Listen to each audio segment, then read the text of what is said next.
Bismillahirrahmanirrahim. Assalamualaikum warahmatullahi wabarakatuh.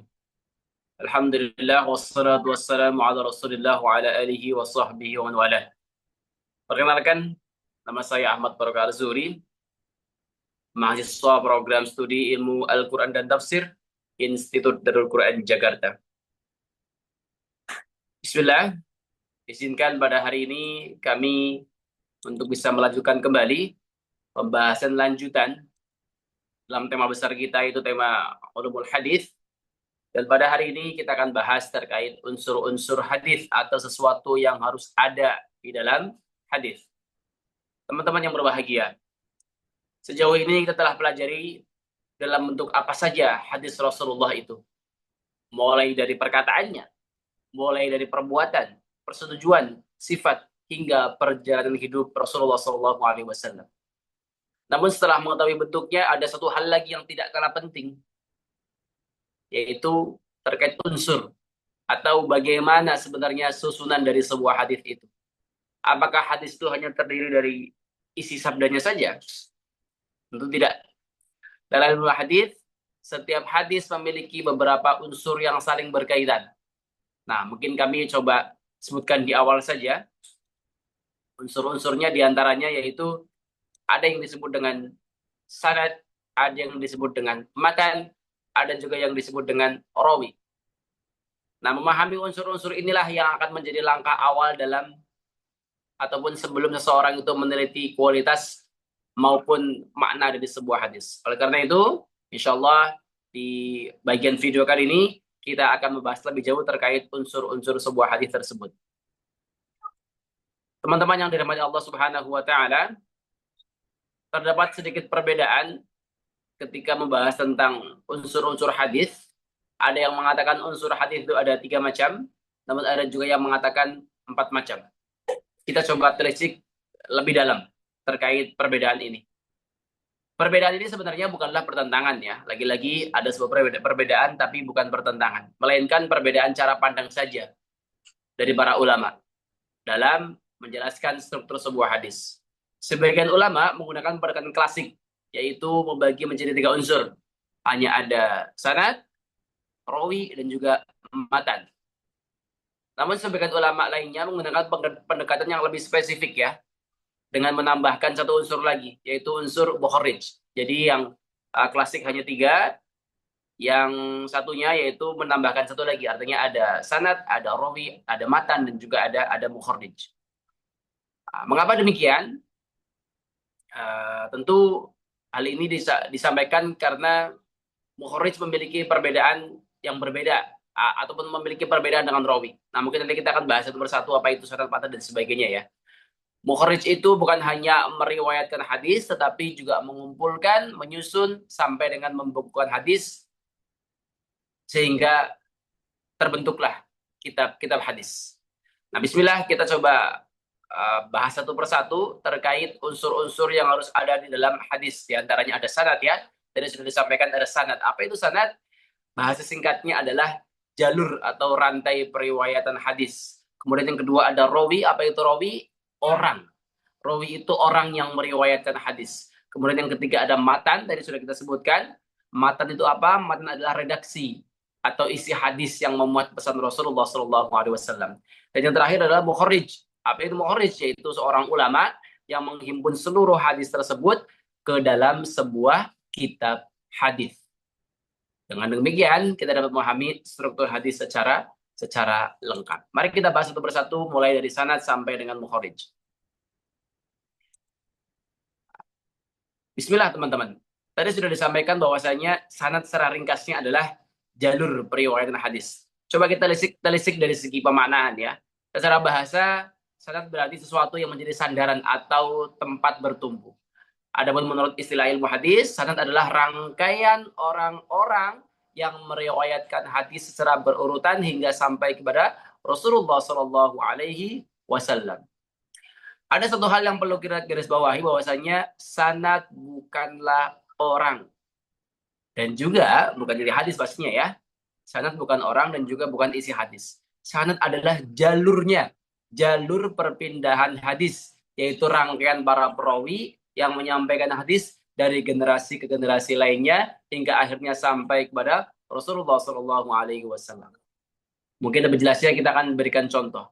Apabila sebuah hadis diriwayatkan oleh Imam Bukhari, kemudian beliau menerima hadis tersebut dari gurunya, gurunya menerima lagi dari gurunya, hingga sampai kepada sahabat yang menerima langsung dari Rasulullah SAW, maka seluruh rangkaian yang dari Bukhari sampai dengan Rasulullah tadi, sampai dengan sahabat tadi, itulah yang disebut dengan sanad ataupun jalur periwayatan hadis. Artinya, bukan Imam Bukhari saja yang disebut sebagai sanad, dan bukan pula sahabat saja yang disebut sebagai sanad, tetapi keseluruhan rangkaian para perawi itulah yang disebut dengan sanad. Teman-teman yang dirahmati Allah Subhanahu wa taala, karena itu dalam ilmu hadis kualitas sebuah hadis sangat bergantung pada kualitas sanadnya. Para ulama akan meneliti itu. Apakah setiap perawi dalam rangkaian sanad itu benar-benar pernah bertemu, benar-benar memiliki hafalan yang kuat, serta dikenal sebagai pribadi yang adil dan terpercaya. Dengan demikian, penelitian inilah keaslian suatu hadis, atau dengan penelitian ini, keaslian suatu hadis itu dapat dipertanggungjawabkan. Jadi dapat disimpulkan bahwasanya sanad adalah jalur atau rangkaian para perawi yang menghubungkan sebuah hadis hingga sampai kepada Rasulullah SAW. Bukan orangnya, bukan pula isi dari hadis itu sendiri. Itulah penjelasan dari sanad. Mari kita beranjak ke yang kedua, yaitu terkait dengan rawi. Apa itu rawi? Kalau pada sebelumnya kita sudah dipahamkan tentang sanad, sudah digarisbawahi bukan orang. Nah, kalau rawi ini adalah orang, gitu ya. Secara bahasa, rawi berarti orang yang meriwayatkan atau menyampaikan sebuah berita.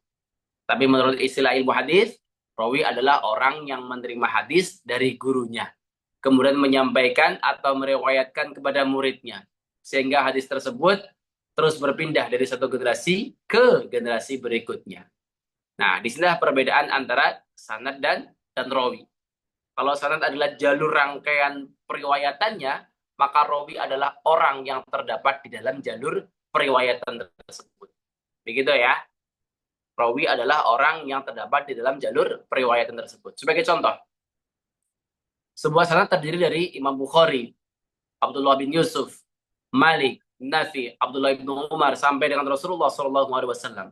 Maka Imam Bukhari itu adalah rawi, Abdullah bin Yusuf itu adalah rawi, Malik itu adalah rawi, Nafi itu adalah rawi, Abdullah bin Umar itu adalah rawi. Namun seluruh rangkaian nama tersebut disebut sebagai sanad. Sampai di sini teman-teman paham insyaallah ya. Bismillah, kita lanjutkan ke unsur berikutnya, yaitu matan. Apa itu matan? Secara bahasa dapat kita artikan matan adalah isi, ya. Matan adalah isi. Atau bisa berarti sesuatu yang keras, sesuatu yang tinggi, atau bagian utama dari suatu perkara. Namun menurut istilah ulumul hadis, matan adalah lafadznya atau isinya, isi dari hadis yang menjadi tujuan utama penyampaian hadis tersebut, baik berupa hadis qauli atau perkataan, hadis fi'li atau perbuatan, maupun takriri, persetujuan Rasulullah SAW. Kalau pada slide sebelumnya kita membahas siapa yang menyampaikan hadis, maka pada slide ini kita membahas apa yang disampaikan. Begitu ya. Kalau rawi, siapa yang menyampaikan hadis, tapi kalau matan, apa yang disampaikan dalam hadis tersebut. Oleh karena itu, yang dimaksud dengan matan adalah isi atau redaksi hadis yang memuat pesan Rasulullah SAW. Sebagai contoh, misalkan ada hadis yang berbunyi innamal a'malu binniyat, yang tentunya sudah pernah kita bahas, diriwayatkan oleh oleh Umar bin Khattab. Nah, innamal a'malu binniyat itu adalah matan hadis. Karena kalimat tersebut adalah isi ajaran yang disampaikan oleh Rasulullah Shallallahu Alaihi Wasallam. Kita coba ulang sedikit ya. Dari pertama itu sanad merupakan jalur rangkaian para perawi, kemudian rawi adalah orang yang meriwayatkan hadisnya, kemudian matan adalah isi ataupun pesan yang disampaikan oleh Rasulullah Shallallahu Alaihi Wasallam. Nah, yang berikutnya adalah mukharrij atau sang kompilator. setelah kita memahami sanad, rawi, matan, sekarang kita ke mukhrij ya. Secara bahasa, mukhrij adalah orang yang mengeluarkan atau yang menambahkan sesuatu. Sedangkan menurut istilah ulumul hadis, mukhrij adalah ulama yang menghimpun, yang menyusun, yang membukukan hadis ke dalam sebuah kitab, kemudian mencantumkan sanad hadis tersebut secara lengkap. Teman-teman yang dirahmati Allah Subhanahu wa taala, disinilah kita perlu membedakan antara rawi dan mukhrij. Seorang rawi itu hanya meriwayatkan hadis kepada orang setelahnya dalam rangkaian sanad. Sedangkan mukhrij adalah ulama yang mengumpulkan hadis tersebut dari para gurunya, kemudian menuliskannya ke dalam sebuah kitab sehingga dapat dipelajari oleh generasi-generasi berikutnya. Nah, berikut kami sampaikan contoh mukhrij yang masyhur ya. Di antaranya ada Imam Bukhari, penyusun Sahih Bukhari, ada Imam Muslim, penyusun Sahih Muslim, ada Imam Abu Dawud, penyusun Sunan Abu Dawud, dan sebagainya. Dan tentunya para ulama atau para mukhrij ini juga merupakan seorang perawi, begitu ya. Jadi dapat kita simpulkan bahwasanya mukhrij adalah ulama yang menghimpun dan membukukan hadis, sedangkan rawi adalah orang yang hanya meriwayatkan hadis dalam sebuah jalur sanad. Teman-teman yang dirahmati Allah Subhanahu wa taala, kalau boleh diilustrasikan perbedaan antara rawi dan mukhrij, ya mungkin bisa di dalam gambar berikut ya. Jadi rawi lagi-lagi orang yang menerima, mukhrij adalah ulama yang ya otomatis menerima hadis juga, namun juga menghimpun seluruh riwayat tersebut kemudian menyusun menjadi sebuah buku. Begitu ya. Nah, sekarang setelah apa yang kita pelajari, kita coba masukkan ke dalam sebuah hadis, kita coba analisis hadis tersebut, unsur-unsurnya apakah sudah lengkap, apakah semuanya ada, ataukah bagaimana. Nah, kita bisa melihat bunyi hadis yang ada di layar, yaitu Haddatsana Muhammad ibnul Muthanna, rawi yang pertama. Kemudian Haddatsana Abdul Wahhab qala haddatsana Ayyub an Abi Qilabah an Anas ibn Malik radhiyallahu anhu an Nabi sallallahu alaihi wasallam qala thalathun man kunna fihi wajada halawatal iman ila akhir. Teman-teman yang dirahmati Allah Subhanahu wa taala, sekilas hadis ini tampak seperti satu teks yang panjang. Namun apabila kita perhatikan lebih teliti, di dalamnya terdapat 4 unsur hadis tuh. Ada sanad, ada rawi, ada matan, dan ada mukhrij. Nah, begini ya. Ini kalau kita bedah. Di mana yang pertama kita coba cari sanadnya tuh.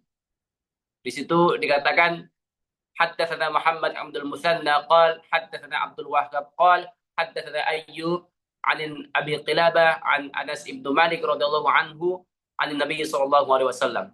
Dari Muhammad ibn Muthanna sampai dengan Anas ibn Malik, itulah yang disebut sebagai sanad. Begitu ya. Seluruh rangkaian nama tersebut disebut sebagai sanad karena merupakan jalur periwayatan hadis. Coba kita sekarang cari yang kedua, adalah rawi. Nah, mana rawinya nih? Setiap nama yang terdapat dalam sanad tersebut adalah rawi. Berarti ada Muhammad ibn Muthanna, ada Abdul Wahhab, kemudian Ayyub, Abu Qilabah sampai dengan Anas, itu mereka adalah rawinya. Yang ketiga adalah matan.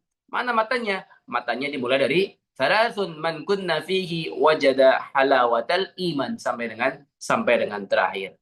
Nah, pada bagian bawah tertulis rawahul Bukhari. Oh, berarti hadis ini diriwayatkan oleh Imam Bukhari. Dalam konteks ini, Imam Bukhari berarti berperan sebagai mukhrij, yaitu ulama yang menghimpun hadis kemudian membukukan dalam sahih Bukhari.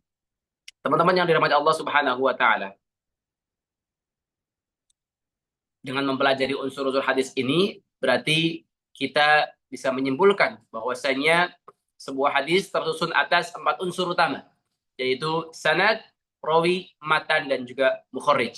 Masing-masing unsur ini memiliki fungsi yang berbeda, namun saling berkaitan dalam menjaga keaslian hadis Rasulullah Shallallahu Alaihi Wasallam. Dengan memahami keempat unsur tersebut, kita tidak hanya mengetahui apa isi hadis, tetapi juga memahami bagaimana hadis itu sampai kepada kita melalui proses periwayatan yang sangat teliti. Hal inilah yang menjadi salah satu bukti bahwasannya para ulama hadis memiliki perhatian yang sangat besar dalam menjaga keaslian sunnah Rasulullah Sallallahu Alaihi Wasallam. Subhanallah. Mudah-mudahan apa yang kita bahas menjadikan ilmu yang bermanfaat buat kita semuanya. Mudah-mudahan juga bisa disempurnakan di pertemuan ataupun di pertemuan yang akan datang. Terima kasih. Assalamualaikum warahmatullahi wabarakatuh.